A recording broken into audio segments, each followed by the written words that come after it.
Please be seated.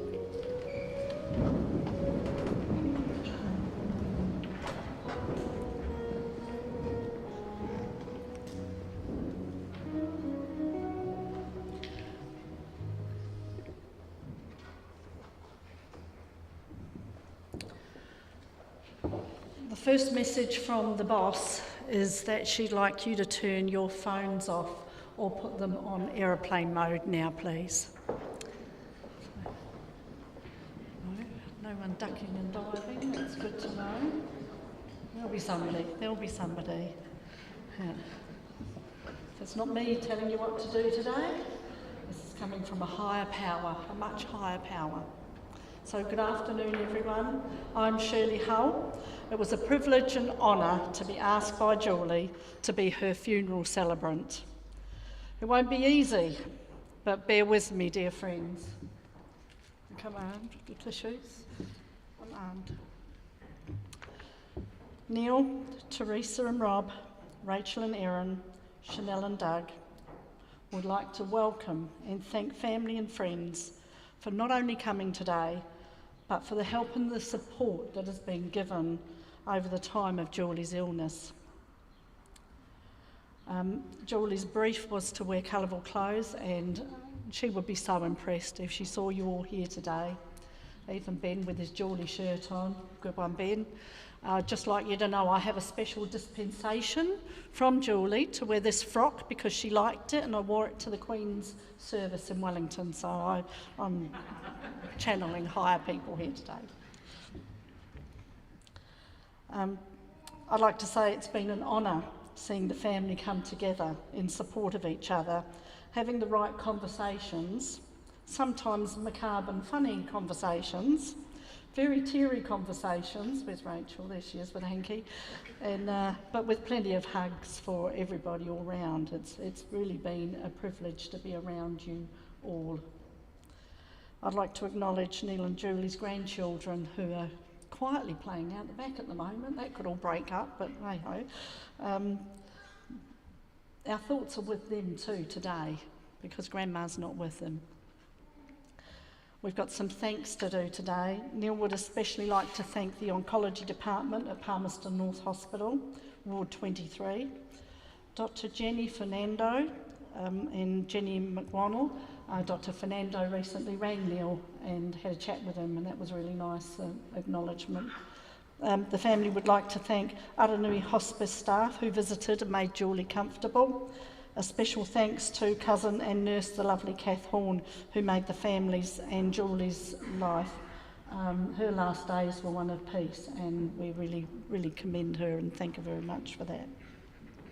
The family would like to thank everybody for their flowers, but especially the flower ladies, the Woodville Gardening Gang, including Karen and Annie, for the beautiful floral arrangements, and Lance Shearman's final cares for Julie. And it was lovely to be able to take Lance out to meet with Julie about 10 days ago. And it was, she gave him the runaround too. She told him exactly what she wanted. It was wonderful. So she's a woman in control right to the bitter end. So now we've thanked everybody, let's get on with it. Today we say our final farewells to Julie Elizabeth Candy, née Earle. We can only express a small part of Julie's life today, so the family ask that you stay for a cuppa afterwards and share your stories with the family. Our family are also welcome out to the farm for lunch tomorrow.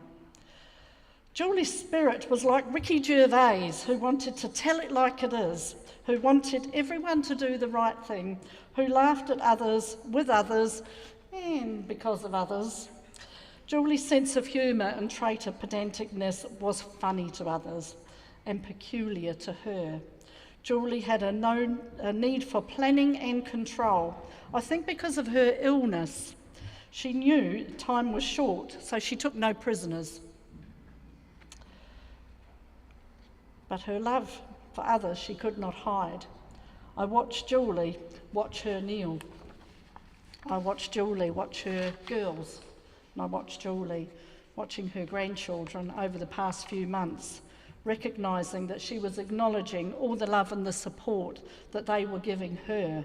She knew and they knew this was a very special time for everybody, a one-off opportunity, if you like.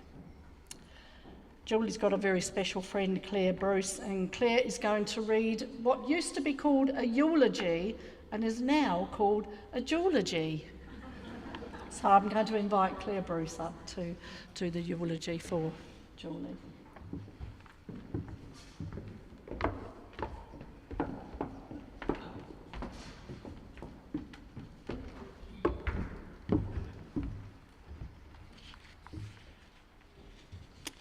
Superfluous for me to say that I am Claire Bruce. Some of you may remember me as Claire Bradbury 40 years ago. A few weeks ago, Julie sent me a message asking, would you deliver a eulogy at my funeral? The message went on to detail what form it might take. I was skittled, though I shouldn't have been, for this was typical Julie behaviour. Organised, a little bit bossy, and ahead of the game always. Of course I agreed. This was Julie calling the shots. I must say I was relieved when visiting the family last week to find that they, with Julie, had made notes of much of what Julie wanted said. Lots of detail. It became, indeed, a eulogy. So I will deliver it. Forgive me my own additions. She wasn't getting her own way with everything at the last. I will refer to her gorgeous daughters, Teresa, Rachel, and Chanel as the girls. And Neil, I'll refer to you later. Julie was born in Levin in 1954 to Neville and Leela Earle, becoming a younger sister for twin brothers John and Ralph, who were 4 years older. The family lived on their dairy farm on Gladstone Road, and Julie had many happy memories of a loving and supportive family. She remembered Leila hosting road parties where neighbours brought a plate and played games. Neville had a wicked, dry sense of humour. She attended Levin East Primary School and then Horowhenua College, taking the bus to college, but with no afternoon bus available, a taxi home. She thrived at high school, making many friends, some of whom remained lifelong friends. Never one to brag, she did, however, mention often her 97% achievement in School C maths. Here I deviate, as I seem to remember a discussion about whether Julie might qualify as a Mensa member. Mensa is an international association of people who pass a particular IQ test with a score in the top 2 percentile of the general population. Does 97% mean only the top 3 percentile? Julie would know. Maybe Mensa was a myth, but we were convinced she would be a shoo-in. After sixth form, university was the obvious next step, but Julie told the family she didn't go because she was too shy. Too shy. Who knew? We must have met her later. Nevertheless, university was off the cards and Julie began working for Foster & Foster surveyors in Levin. Her precise mathematical brain would have been valuable as she drew much of the town planning work. When our family bought a farmhouse at Heatherley and planned alterations, Julie sketched our ramblings on an envelope and days later returned with a plan. The builder was ecstatic, grabbed Julie's plans and worked from there. A few years later, she became a biometrics technician at Hort Research in Kimberley Road. More wonderful friendships. A keen and capable sportswoman, she played for the Tui's Netball Club, becoming secretary for Horowhenua Netball at aged 16, collecting 30-cent subs from each player each week. I bet nobody got away without coughing up. Her athletic ability was later utilised in the Young Farmers Club relay team, which nearly won the annual community competition. It was somewhere here that Julie joined the Levin Young Farmers Club, then a thriving outfit with up to 50 members at any one time. This was where our friendship began. She told her girls that young farmers dragged her out of her comfort zone, and she became less shy. She even attributed this transformation to a certain Mary and Claire.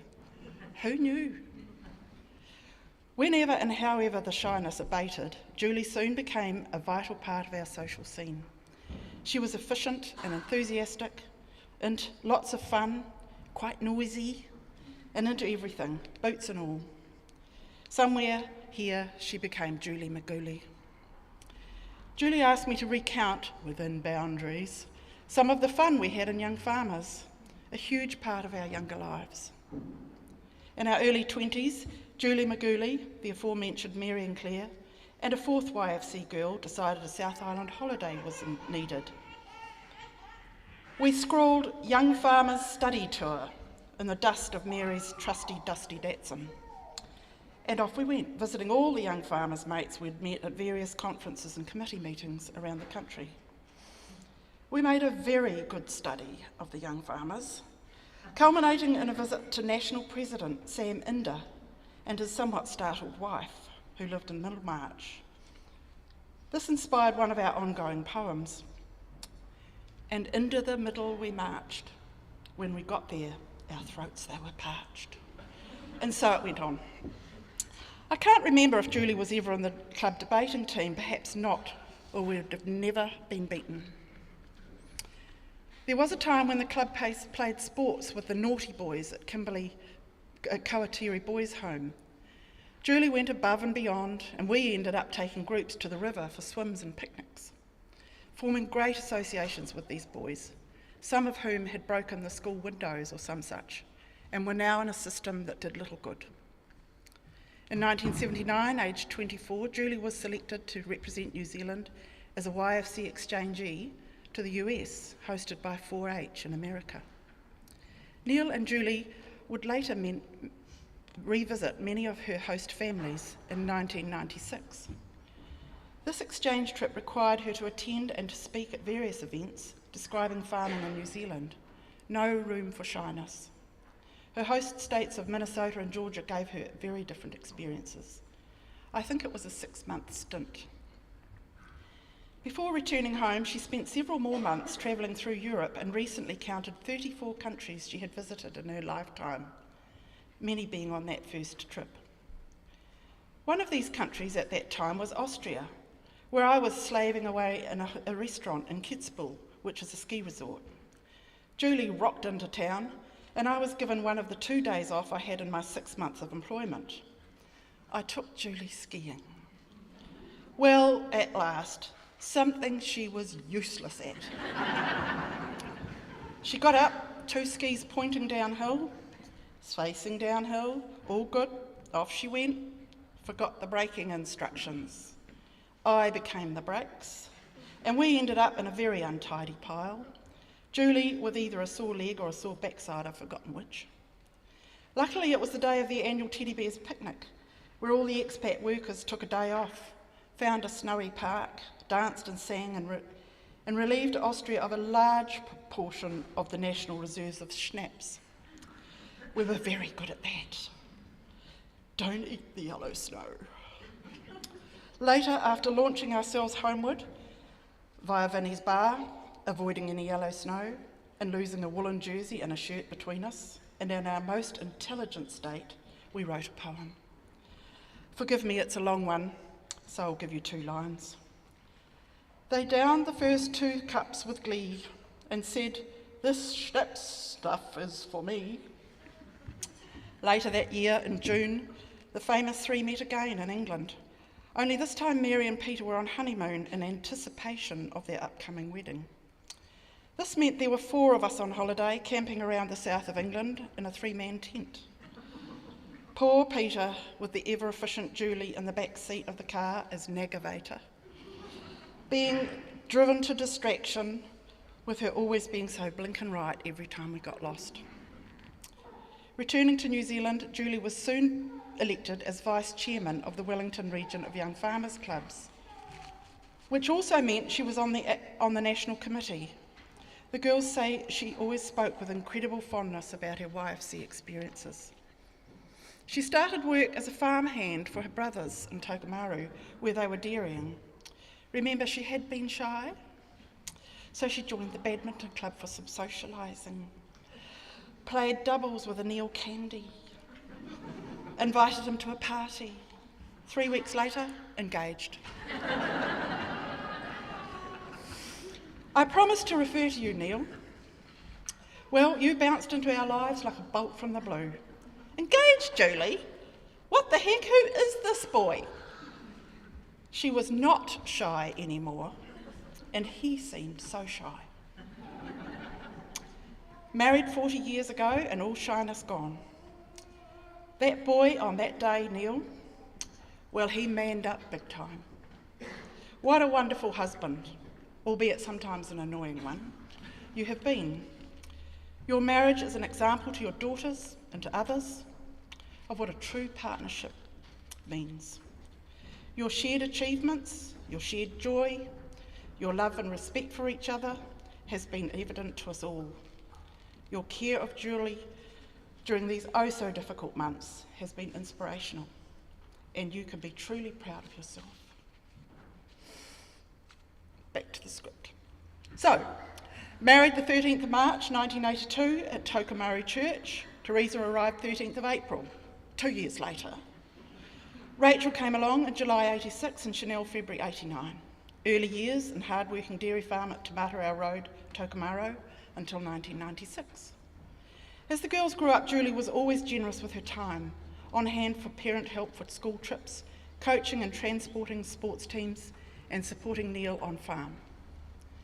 While the Woodville farm was purchased in 2002, the family stayed based in Palmerston North while the girls completed their schooling. Moving to Woodville after that. Julie loved this community. In their mid-30s, Julie and Earle joined Ducks Unlimited and made many dear friends. Ducks Unlimited became a huge part of both their lives. Julie wrote that the girls make fun of the number of duck ornaments and pictures in the house. They were also inspired to create the wetland beside the house, with much hard work doing the planting, but many years of enjoyment watching the bird life and many hours of satisfaction gazing at the view. I'm sure those of you who have been there will agree that it really is quite something. Travel was always on the horizon, and Earle and Julie enjoyed trips to Europe in 2007, 11 and 17. The move to Hopelands saw Julie taking on many other things, community involvement such as Team Candy quizzing, Champions of Hopelands I believe, joining the spinning group, learning sign language, garden gang and genealogy group. The interest in genealogy led to Julie's self-publishing a detailed book about the origins of her own family, a huge achievement, and I believe there's a copy of the book at the back.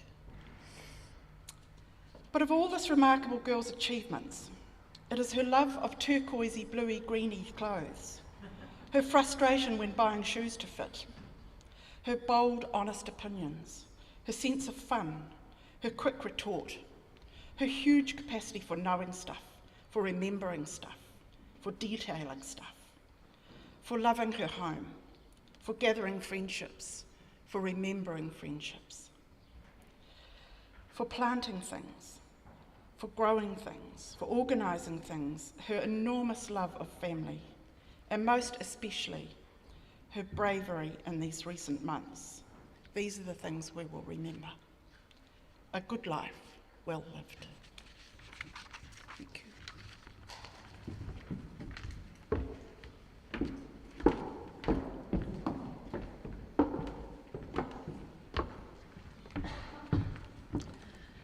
And like me, when I first read that, I realised that everybody here knows Julie as a different person. And we've all got a different relationship with her, and it's neat to bring it all together, even if this was the end.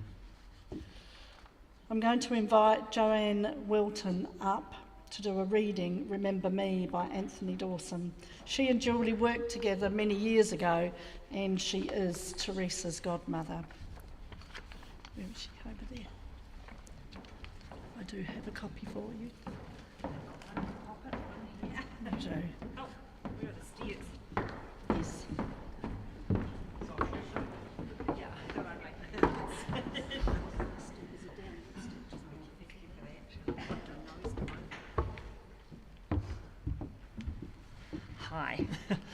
Well, yeah, I'm Joanne, and as you heard, I've known Julie since we worked together at the Horticultural Research in Livin.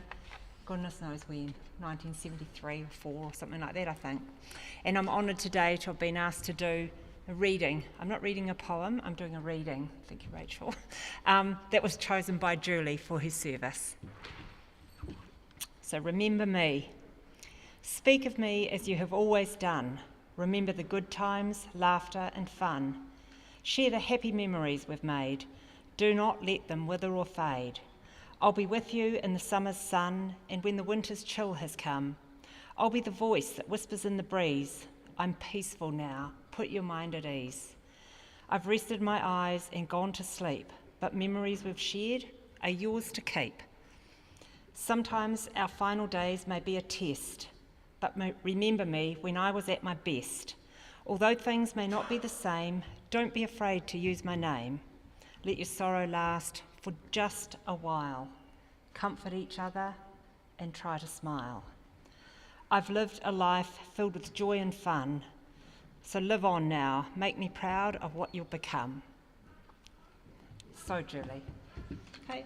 And following that, I'd like to invite the pride of Julie's life, Julie and Neil's, her 3 girls up here to give the family tribute.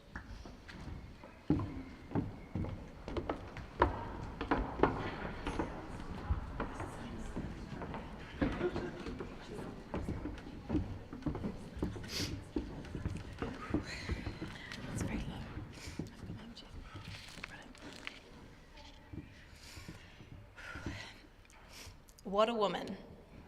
Julie, Mum, Mummo, Mumsy. Miranda, J-Dog. Julie Pooley, Grandma, the undercover peacock. Occasionally something muttered under our breath, but never Jules. It is fitting that Mum and Dad's incredible partnership started on a badminton court in a hall 41 years ago, and we now farewell her on another court in a hall today. Our mum. Our mum was always generous with her time for us growing up, and in more recent times with her grandchildren. She always had a need for a book, especially for her beloved grandies, and a knack for telling a story.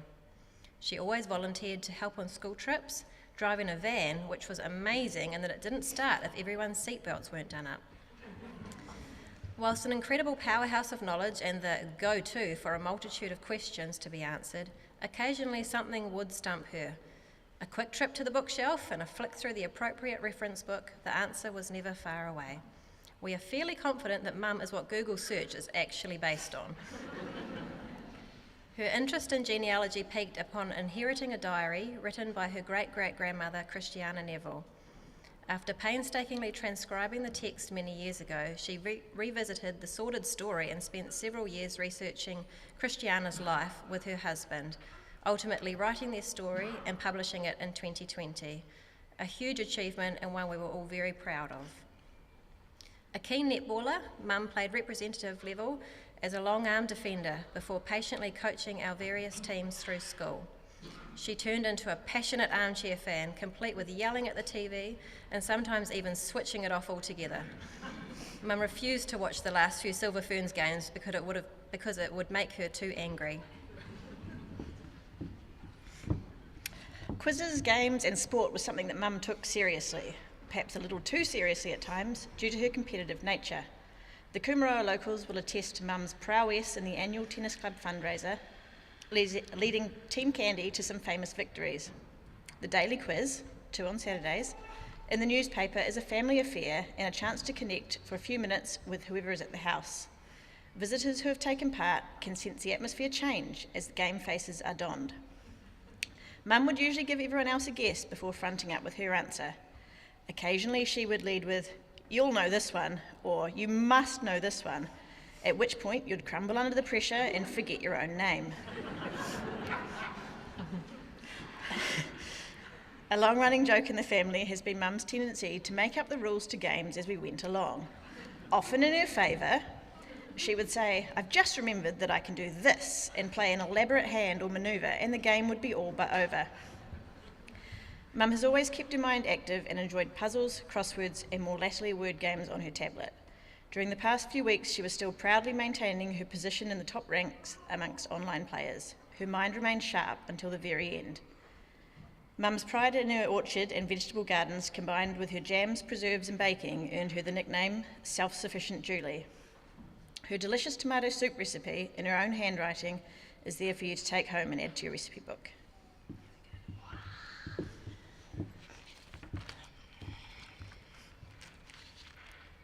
We were incredibly fortunate to have parents who always backed each other, even if they didn't always necessarily agree with one another.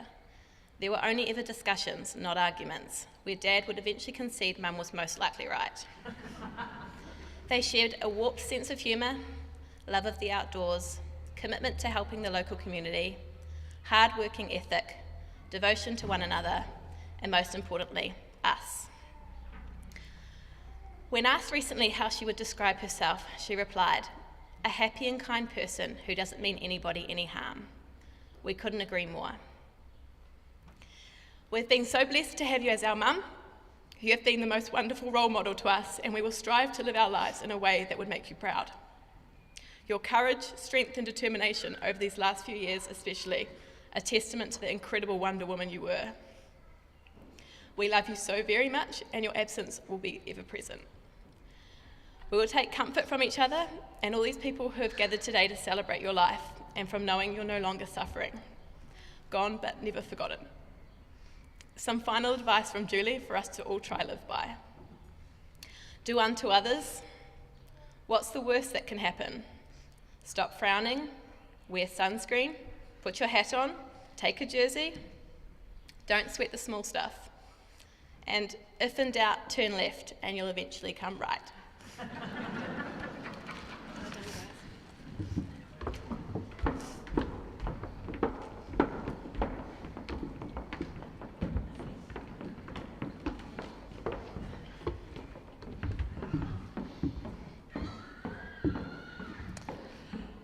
She would be so proud.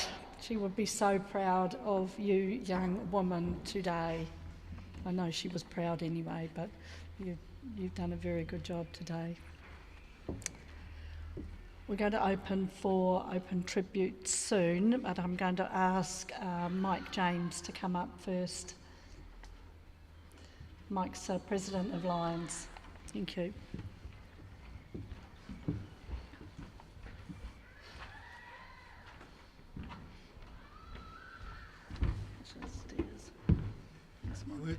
You weren't supposed to look at me like that, Neil. I'm a bit of softy at heart.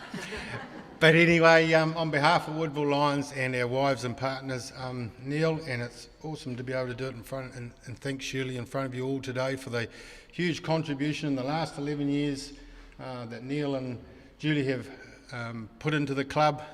We have a very successful club, and it's due to people like these two that dot their I's and cross their T's, and I'm sure that Julie's personality definitely coming behind Neil a lot of the time to make sure he got things done on time, and like my own wife, you know what I mean, they're always making sure that we get things organised and on time. And also to your lovely daughters, you must be very proud, and we look forward to having your chirpy little smile and your quirky laughs back at Lions, and when you're good and ready, Neil, we'd love to have you back. Okay, thank you.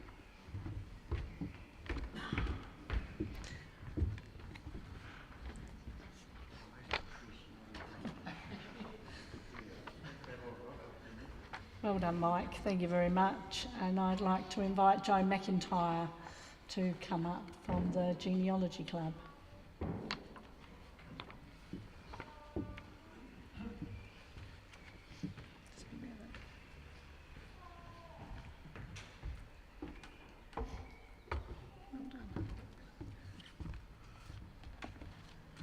I finished that book that they were talking about. Hello, I'm Joan McIntyre. I'm the secretary of the Paetua Woodville Genealogy Group. This group commenced in 1989 to assist people in the Tauranga area to research their family history, and I came to the group in 1994 and have been secretary for a fair bit of that time. Julie, you're missed. Your enthusiasm for life, Your support for those you care about has been apparent from the very beginning of your association with us.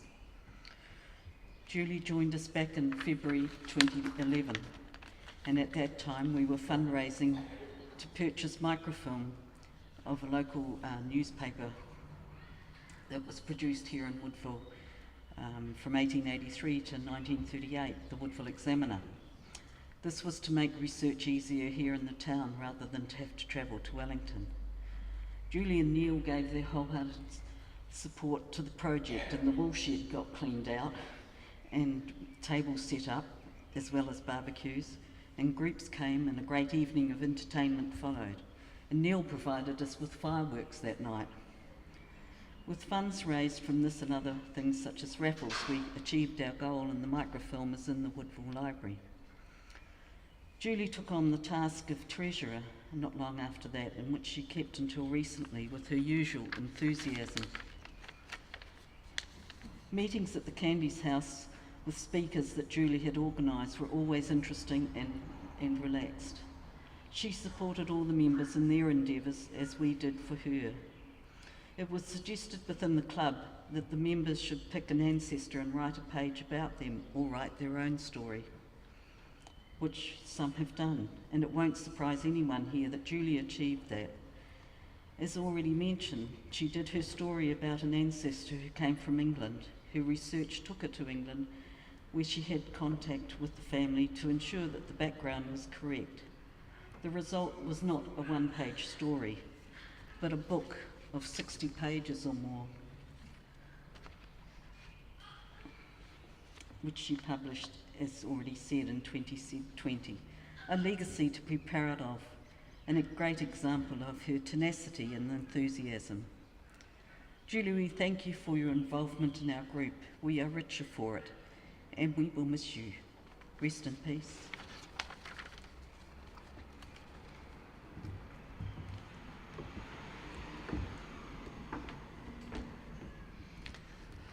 Thank you, Joan. I'd like to open up for tributes now, if anybody would like to come up and say something.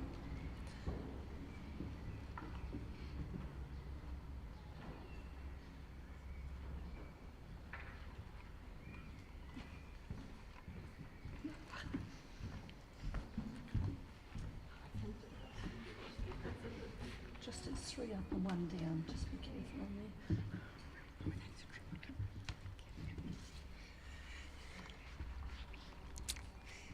Hi everyone, I'm Rosie Earle. Already starting to cry. Okay. It's a long one, I can have a seat. No, it's not a long one because a lot's already been said, so I promise I'll cut some of the stuff out, but some of the stuff I want to go over. So these are notes to Julie Pooley. Firstly, Julie, I'd like you to note that the girls did not have to tell me that your send-off was at 1 p.m. to ensure that we'd make it in time for 2. And speaking of time, I was expecting to have a little bit more of it with you.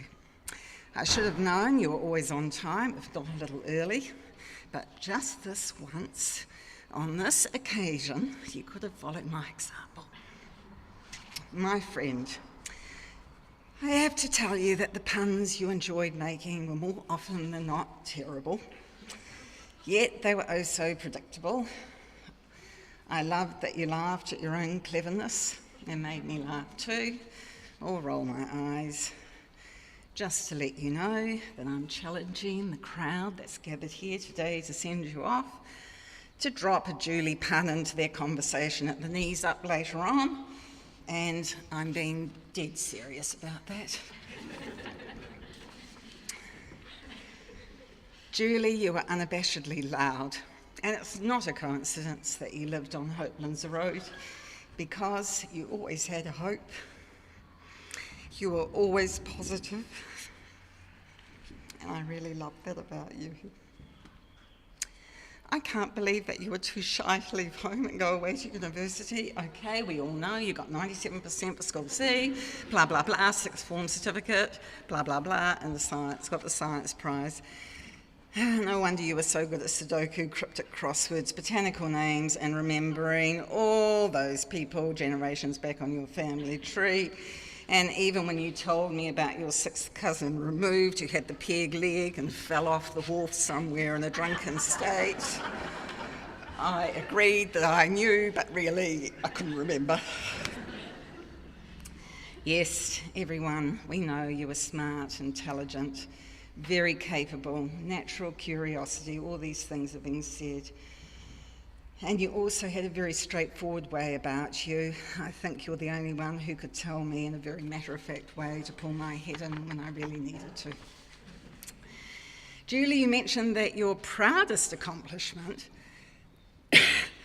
was that you went on the Young Families Exchange to the States in 1979. This is a bit awkward because your three girls are sitting there in the front row. But chill, she knew the difference between accomplishment and achievement. And don't forget, the three of you, wherever you go, someone knows you. Julie, I shall miss the support and the talks and the bonding that grew over bringing up our girls. Oh yes, who knew that Tokomaru would sync our ovulation cycles and we'd end up with girls of the same age, serendipity, and that they became friends is really a testament to you and me. Okay, so Julie, you could have gone to Canterbury and become an engineer, that's what you said, of some kind, but then you would never have engineered that meeting with Neil. Sparks would never have flown. I'm following Julie's puns here, get that. And that strong bond would never have been welded, or is it melded? I can't remember. Together you made a better version of yourselves. And in fact, we really think of you in terms of one. It's always Julie and Neil, Neil and Julie. From now on, Neil, I'm just going to call you Neely. Your car would appear in our driveway. It's Julie and Neil, put the kettle on. And that wasn't even me talking, that was Julie before she got out of the car.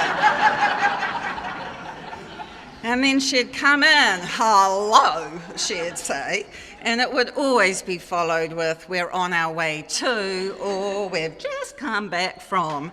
And there would be something about family, farm, community. There was always something with those two. And Julie completed tasks while I was still thinking about them. Don't worry, Neil, Julie will still be with you, but I'm going to be pretty disappointed if you try and pass off a Pam's pavlova at a Christmas gathering. Life throws you only one small number of friends, of special friends. In Julie's case, it hurled it. I've treasured your friendship, Julie. It's been unconditional. It's been constant. It's been generous. And it's been filled with laughter. But you haven't just been my friend. You've been a cherished friend to our family. First to Fred, to Emily, to Sophie and Mary, and now to their partners and the families that they have created. And that's your secret. You welcome people in. You're the gift that keeps on giving. You've been doing it for 35 years, and I don't see why there's any reason why you should stop now. Rest in peace, dear friend, and we'll be with you and you with us. Thank you.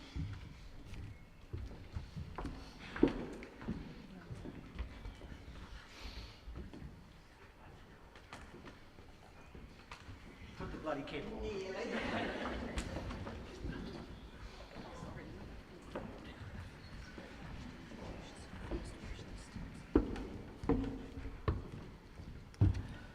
Hi, I'm Annie, and just on behalf of the Coomera Dog Trail Kitchen Bitches, I mean the Ladies Dog Trail Committee, I just want to say how much we are going to miss having Julie. Her humour in the kitchen, her organisational, bossy skills, keeping us on task. Julie, you will be sorely missed. Your fruitcake was legendary, and I promise your legacy will continue. We will produce your fruitcake every year. It'll be in the recipe book. She was also known as the Trout Lady. not because you look like a trout, but because you provided the trout each year for our committee. So on behalf of the Dog Trial Committee, our condolences to the girls and the family and Neil. We will miss you, Julie.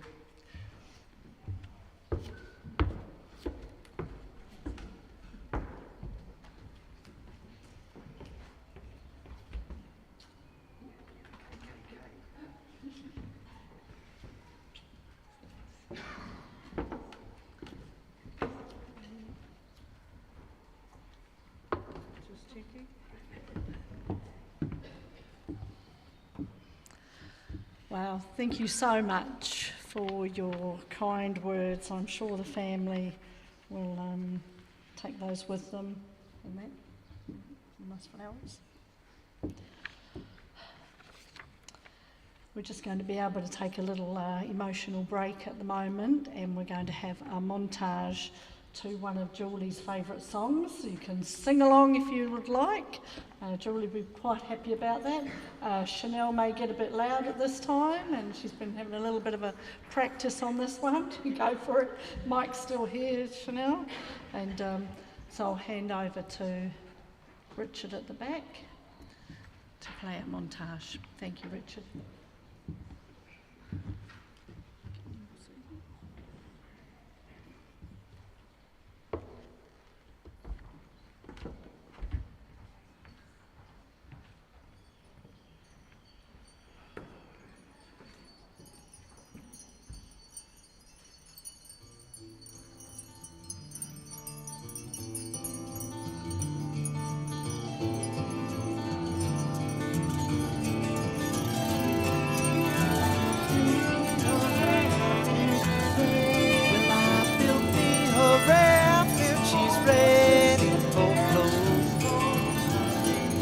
Mississippi, she's calling my name.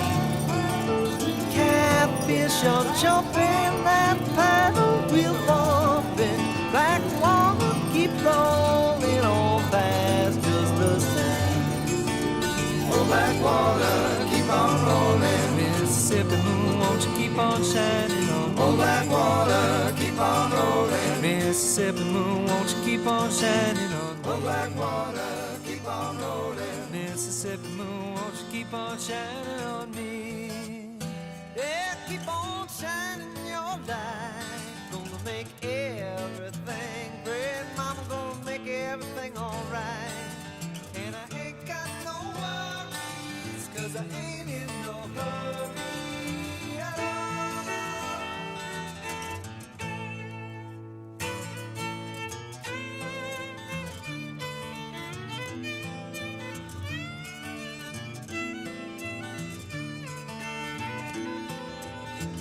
Well, if it rains, I don't care, don't make no difference to me. Just take that streetcar, let's go in uptown. Yeah, I like to hear some funky Dixieland and dance a honky tonk. And I'll be buying everybody drinks all around.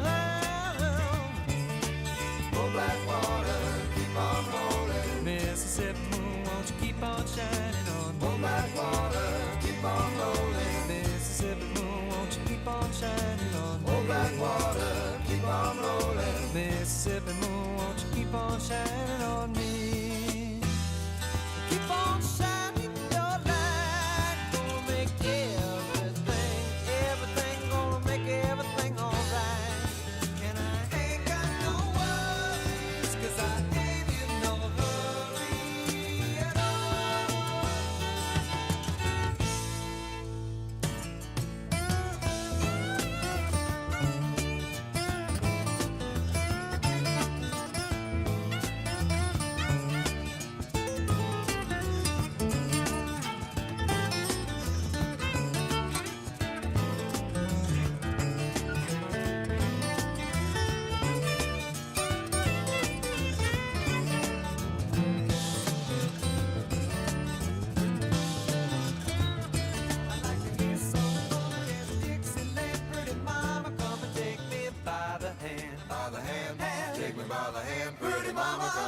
dance with your daddy all night long. I'd like to hear some funky Dixieland. Pretty mama, come and take me by the hand. By the hand, take me by the hand. Pretty mama, come and dance with your daddy all night long. I'd like to hear some funky Dixieland. Pretty mama, come and take me by the hand. By the hand, take me by the hand. Pretty mama, come and dance with your daddy all night long. I'd like to hear some funky Dixieland. Pretty mama, come and take me by the hand. By the hand, take me by the hand. Pretty mama, come and dance with your daddy all night long. I'd like to hear some funky Dixieland. Pretty mama, come and take me by the hand. By the hand, take me by the hand. Pretty mama, come and dance with your daddy all night long. I'd like to hear some funky Dixieland. Pretty mama, come and take me by the hand. By the hand, take me by the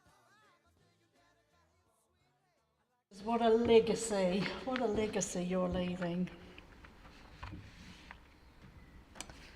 Julie, when I leave this mortal earth, I want to leave like you. Not because you had Neil beside you every step of the way, forever. Not because you had an amazingly strong family of women who supported you and loved you. Not because you were the centre of the universe, right to the end, but because of that control to the end.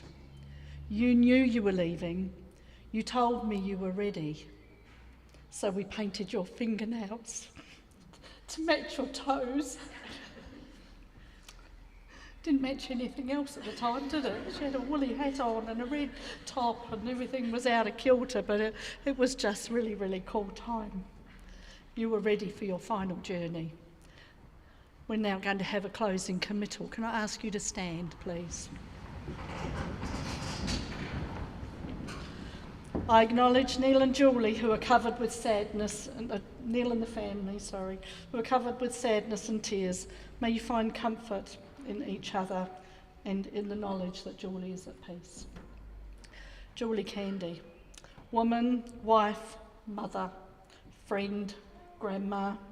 After a life well lived, it is our eternal hope that now, as you step into the unknown, you're once again reunited with past loved ones. Into the freedom of the wind and the sunshine, we let you go. Into the dance of the stars, that's our Julie, we let you go. Into the wind's breath, in the hands of the star maker, we let you go. We love you, we miss you. With your body at rest and the knowledge that you are in our hearts and minds forever, you can go now. May you rest in peace. I'm going to ask the bearers to come forward now. Doug and Robbie, Stuart and Karen, Erin and Neil. Thank you. Thank you.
taking them all for granted. You may lose them one day, someone takes them away, and they don't hear the words you know to say.